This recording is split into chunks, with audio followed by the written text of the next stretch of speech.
yun. Kaya kung sabihin nyo yung PDP laban, senatorial candidates are loyal to Duterte, ang tanong lagi, anong salitang Duterte ang ibig mong sabihin? Yung pagiging personality ni the former president o yung kanyang policy? Diba? Yung Duterte na sinasabi is hindi lang po yung kanyang pagkatao. Kaya nga, sino ang tanong is, maganda ba yung Duterte policy? I'm not talking about the Duterte as the person or the former president. I'm talking about the Duterte policy. Hindi yung tao, magkaiba po sila.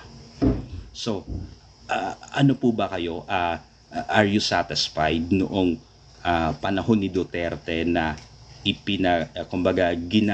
inimplement niya yung Duterte policy? Of course, majority of the Filipino people are very satisfied doon. So, sino ang mag-a-uphold nung Duterte policy? Itong PDP laban. So, kanino sila loyal? Sa Duterte? Oo. Pero anong ibig sabihin ng Duterte? Duterte policy. Na itong Duterte policy na ito ay crafted by the former President Rodrigo Roa Duterte. So, ganun siya. Are they loyal dun sa Duterte?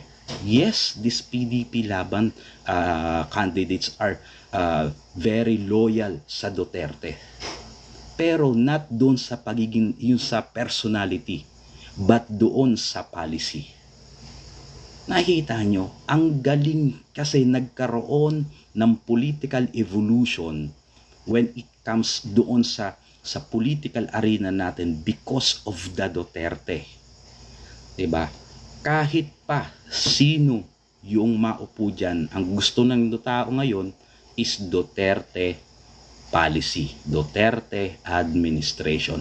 That's why we are now, majority of the Filipinos now are, disappointed with the government of Marcos.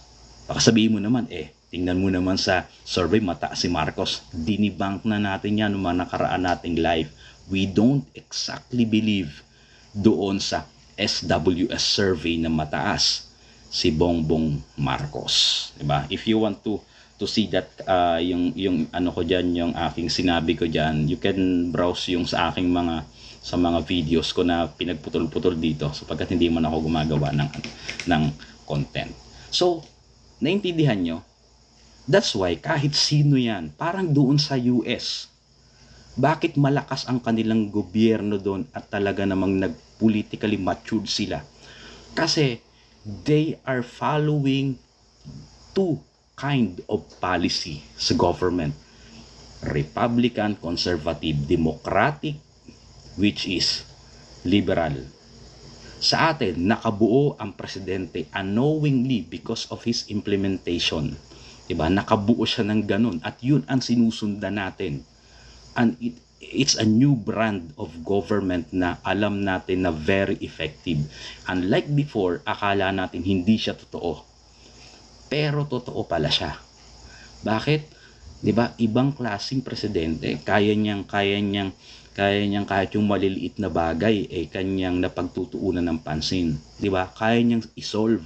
Anong isang halimbawa? Yung tanimbala ba 'yon dun sa NAIA? Ang problema ni Pino yun hindi niya nagawa hindi niya na solusyonan during his time. Kaya nga, 'di ba, isa yun sa mga baggage na dinala ni Marrojas noon, 'di ba, during the 2016 election. Pero kay Duterte, maglagay pa kayo ng bala, papakain ko sa inyo bala na yan. Tigilat. 'Di ba? That brand of government yung gusto natin na mangyari. At yung polisiya na yun, doon natin inaalay yung ating sarili.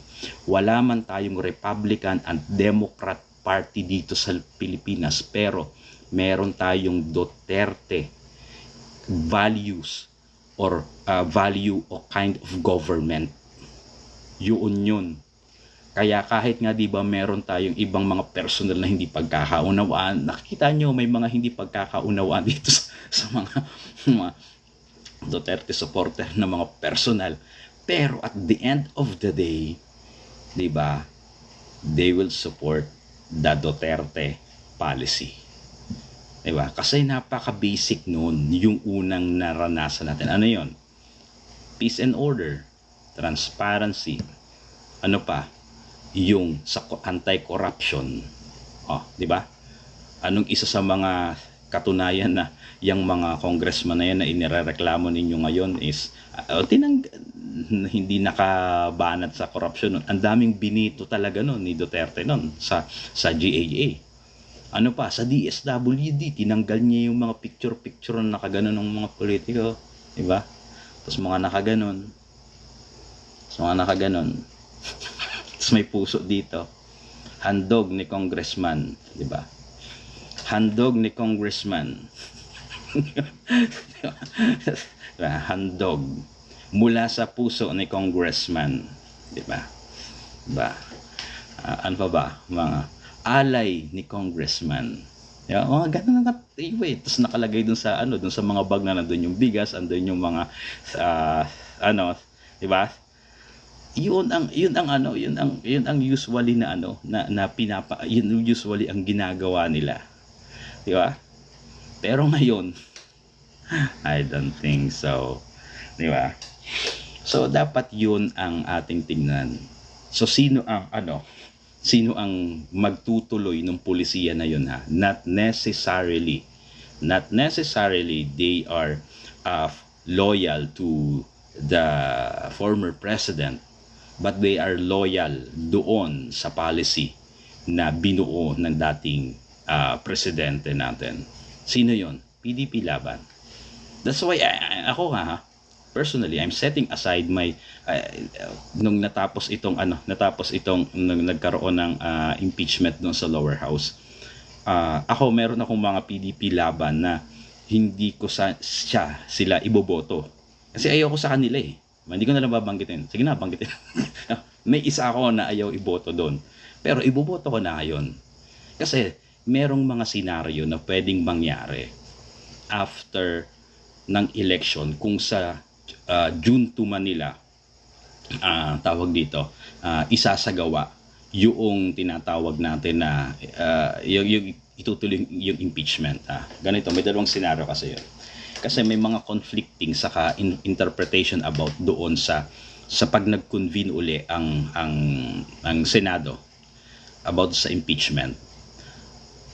Kasi sabi nga ni Senator Villanueva, 'di ba? Ang sabi ni Senator Villanueva doon is usually sa paggawa ng rules, it will take 6 weeks or even 2 months just to harness or to have certain rules, 'di ba? They don't want to happen yung experience with the last impeachment hearing or impeachment proceeding during the time of CJ Corona na on the spot ginagawa pa nila or they're kumbaga opposing each other regarding with the doon sa sa rules.